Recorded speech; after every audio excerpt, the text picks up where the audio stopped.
খুবই কিন্তু মর্মান্তিক একটা ঘটনা। উনি এখানে থাকার কথা। উনি এখন তুরস্কে ওয়েট করতেছেন ফর দি নেক্সট ফ্লাইট।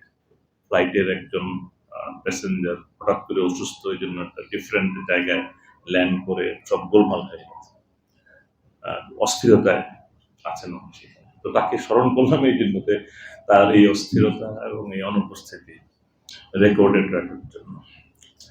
আর দেখেন, আজকের এই আলোচনা থেকে আমাদের সবার কি একটু মানে চোখের সামনে ভেসে উঠছে কিনা যে আমেরিকাকে তো আমরা সবাই পৃথিবীর জানি এবং সত্যি জানি America richest country of the world, কিন্তু বিশ্বাস করা যায় যে সেখানেও মানুষ এই অল্প কয়েকদিন আগে, এখন কিন্তু কোভিড না, এই অল্প কয়েকদিন আগে ঈদের আগে রোজার সময় ভোর ৬টা থেকে মানুষ এসে লাইনে দাঁড়িয়ে থাকে।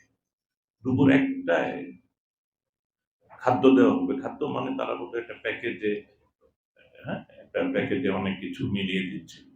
এটা নেওয়ার জন্য এত মানুষ নিউ ইয়র্কে, এটা কিন্তু খুব সিগনিফিক্যান্ট। সুতরাং আমরা যারা বাংলাদেশে, আমার কেন জানি মনে হয় যদি একই রকম এই জায়গাটা তো সেই রকম খাদ্যের প্যাকেট তৈরি করে দেওয়ার জন্য কেউ দাঁড়ায়, নিউ ইয়র্কের অবস্থা আর আমাদের অবস্থার মধ্যে কোনো পার্থক্য হবে না, এটা আমার ধারণা। এবং আমি সত্যিই বিশ্বাস করি যে বাংলাদেশ মানে ও সব অর্থে ইউনিক না। আমেরিকারও হাহাকার, সেটা কোভিডের সময়ও আমরা অনেক খেয়াল করেছি। সো ভালো নামে সংগঠন, এটার অর্থ এবং এটার এভ্রিভিয়েশন সবই আপনারা এখন জানেন।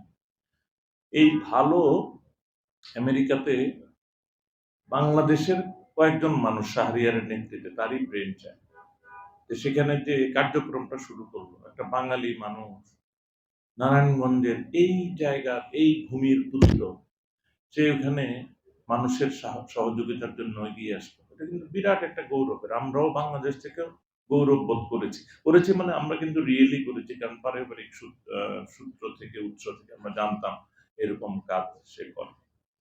সো এটা থেকে আমার মনে হচ্ছিল যে ভালো কি তাহলে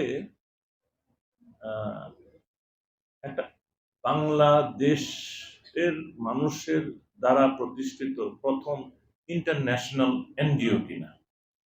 এটা আমার কেন জানি একটা সম্ভাবনা মনে হচ্ছে, কারণ ইতিমধ্যে আপনারা শুনেছেন কোথায় সুদূর মরক্কোতে সহযোগিতা পাঠিয়েছে, গাজায় সহযোগিতা পাঠিয়েছে। সো এটা ইন্টারন্যাশনাল তো হয়েই গেল। আমার মনে হয় যখন যেখানে মানবিক বিপর্যয় হয়, ভালো নিশ্চয়ই সেখানেই যাওয়ার চিন্তা করে, সহযোগিতার হাত বাড়িয়ে দেওয়ার চিন্তা করে। আমি এই চিন্তাটাও করতে বলবো। এবং আমি যেমন ভাবছিলাম যে ভালোর, আমরা তো বিভিন্ন সংগঠন করি, প্রকৌশলীরা নামের আগে লেখে প্রকৌশলী, চিকিৎসকরা চিকিৎসক লেখে না, কৃষিবিদরা কৃষিবিদ লেখে দেখি। আমরা লিওইজম করতাম, নামের আগে বলতাম লিও নাইমুল ইসলাম খান, এরকম। তো ভালোতে সদস্য হওয়ার একটা সুবিধা আছে, হবে আর কি, যে ভালো নাইমুল ইসলাম খান, ভালো শাহরিয়ার, ভালো ডাক্তার শামীম। তো আমার মনে হয় যে এটাও একটা ইন্টারেস্টিং দিক, এটা প্রচলন করতে পারে। অ্যাটলিস্ট সেরেমোনিয়াল পরিচয়ের সময় ভালো শাহরিয়ার বলাই যেতে পারে।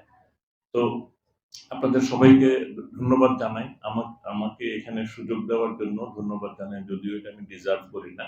এবং অভিনন্দন জানাই বিশেষত যারা মূলত যারা কাজ করেন আমেরিকাতে, অনেক পরিশ্রম, অনেক আয়োজন, আমি বিস্তারিত না হইলেও অনেকখানি জানি।